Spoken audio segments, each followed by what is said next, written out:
보이스피싱 범죄가 정말 끊이질 않고 있습니다. 계속 진화하고 있고요. 신종 수법들까지 난무하며 속수무책으로 당하는 사례가 늘고 있다고 하는데요. 오늘 저희가 말씀드릴 보이스피싱은 조금 다른 부분입니다. 최근에는 나도 모르게 내 계좌를 이용해 나를 보이스피싱의 가담자로, 가해자로 만드는 경우가 있다고 하죠.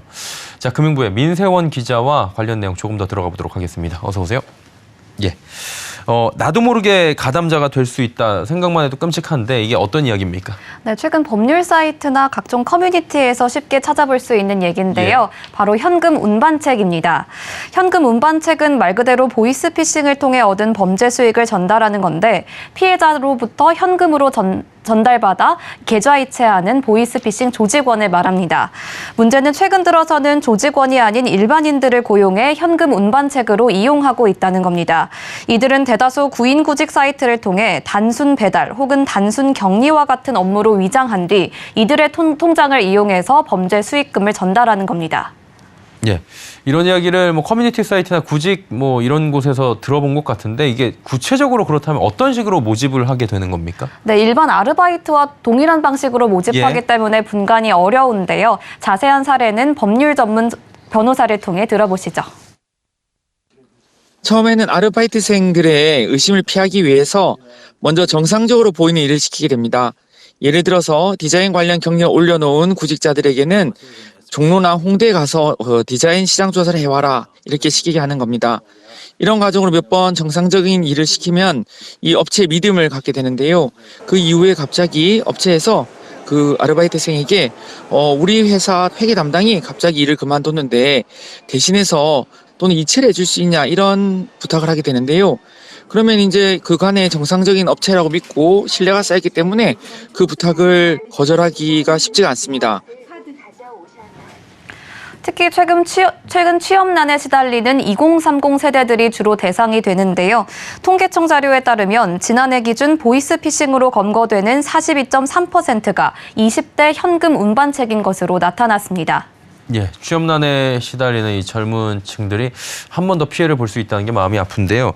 또 이제 내 계좌로 피해자의 돈을 입금을 하게 되는 신종 수법이 있다고 하는데 조금 더 자세히 들어볼까요? 네, 최근 늘고 있는 수법인데요. 피해자의 돈을 내 계좌로 입금하게 하고 보이스피싱으로 신고하는 방식입니다. 이렇게 되면 내 계좌는 보이스피싱 의심 계좌가 돼서 내 명의의 모든 통장과 체크카드, 신용카드, 입출금은 물론 주식 계좌까지 정지가 되게 됩니다. 이때 협박범은 의심 계좌를 해지해 주겠다면서 합의금을 요구하는데 대체로 200에서 300만 원 선입니다. 이 같은 협박에 응할 리가 없다고 생각할 수도 있는데 동결된 계좌를 푸는 것이 생각보다 쉽지가 않고 또 급한 송금이 필요한 경우에는 이 같은 협박에 응하는 사례가 적지 않습니다. 커뮤니티에서는 이른바 이런 협박범과 내고를 통해 10만 원에 합의받다는 웃지 못할 에피소드도 나옵니다. 심리싸움까지 들어가네요. 급한 경우에 300불로다가 10만 원 하면은 그냥 급한 김에 10만 원 주고 말자 이렇게 되는 경우도 분명히 있을 것 같은데 지금까지 이야기를 종합해 보면 모든 금융거래가 정지되는 게 심각한 상황입니다. 이 해결 방법은 있습니까? 네, 결론부터 말씀드리면 한번 보이스피싱 계좌라는 낙인이 찍히면 이를 원상태로 돌리기는 쉽지가 않습니다. 계좌를 정상화시키는 방법은 피해자와 합의한 뒤 은행에 동행하는 방법 외에는 뾰족한 수가 없다는 게 은행 측 설명입니다. 저희가 몇몇 은행에 취재해본 결과 무엇보다 피해자와 가해자가 구분이 되지 않는 상황이라는 점이 크게 작용한 것으로 보입니다. 경찰 역시 해당 업무 주관이 아니어서 실질적인 도움을 받기는 어렵다고 합니다. 하지만 좀 더 빠른 방법은 있습니다. 이 경우 은행이나 경찰을 통해 해결하기보다는 금융감독원에 직접 신고하는 방법이 있습니다. 은행이나 경찰에 신고를 하더라도 결국 금융감독원에 최종 결정을 요청해야 하기 때문에 금감원에 바로 신고하는 것이 가장 빠른 방법입니다. 네, 근데 시청자분들도 그러실 것 같아요. 말만 들어도 머리 아프다. 나한테는 일어나면 안 된다라고 생각을 하실 것 같아요. 그러다 보니까 예방을 해야 되는데 예방책이 좀 있습니까? 네, 전문가들은 가장 큰 예방책으로 교육을 꼽았습니다. 지금처럼 온라인을 통한 단순 교육보다는 구체적인 정례화된 교육이 필요하다는 겁니다. 전문가 설명 들어보겠습니다. 교육이 제일 중요한데요. 이런 부분의 사례들을 잘 전파를 해줘야 돼요.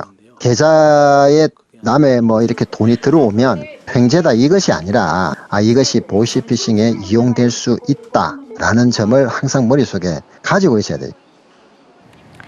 즉 관련된 사례에 대해서 잘 인지하고 경각심을 가진 상태에서 신속하고 올바른 대처를 하는 것이 중요하다는 겁니다.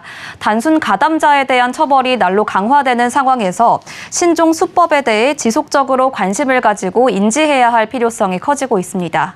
예, 보이스피싱 관련 신종 수법들까지 오늘 내용 짚어봤습니다. 민세원 기자였습니다. 고맙습니다. 감사합니다.